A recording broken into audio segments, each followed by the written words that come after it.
The most popular sessions, without a doubt, are around growing confidence.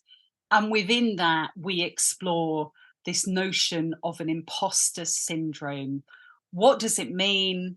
Why do high achieving women particularly encounter it?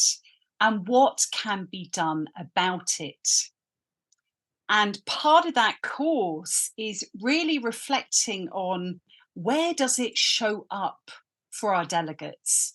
So we help them to explore that and to understand what they can do in situations where they feel those feelings of self-doubt, of anxiety, of not feeling good enough. What can they proactively do to address that?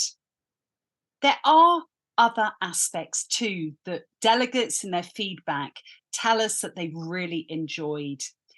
One of those is the work we do on leadership styles and what our leadership value proposition as a woman, as an individual is. So we spend some time helping our delegates to run through a self-assessment and to reflect on where are they now and what could they change. Thirdly, communicating and influencing. There are gender differences within this. Women use nearly 3 times as many words as men. And that has an impact on our presence and how our interventions are interpreted. So, for example, do you recognize these phrases in your communications or that of others? I think maybe. Does that make sense? I was just wondering. I'm just going to take a minute. Right? What impact does that have? It detracts from your communication. Why do we say, I'm just going to take a minute? What message do we interpret from that? That your ideas aren't sufficiently good enough to take a longer time? So we explore language, we link that to presence, and we look at how we can flip that. So, for example, instead of saying, I think maybe, reframe that. Say, my strong advice is. Instead of saying, maybe we can, say, here is my plan. So it's all around that reframing and positioning.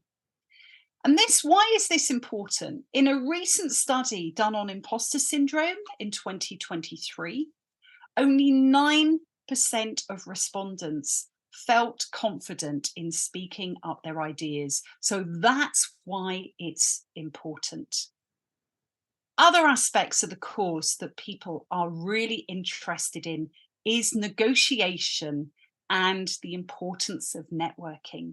Why negotiation?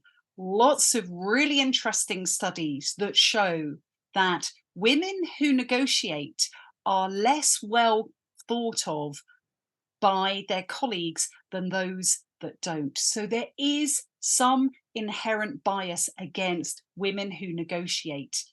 And yet, when we look at the salary differentiation between women who do and don't negotiate, the difference is eye-watering. When we look at that across someone's career, somebody who doesn't negotiate can end up earning a lot less than somebody who does. So this is important.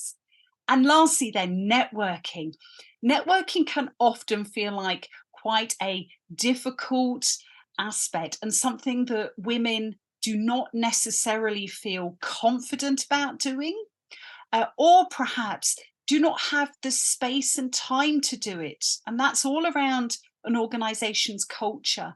For example, can they participate in drinks, in lunchtime events, in post-work events, if these conflict with other responsibilities or other hobbies? So we unpack that a little bit more and look at it in terms of engaging from authenticity for subjects you're passionate about, not networking for networking's sake.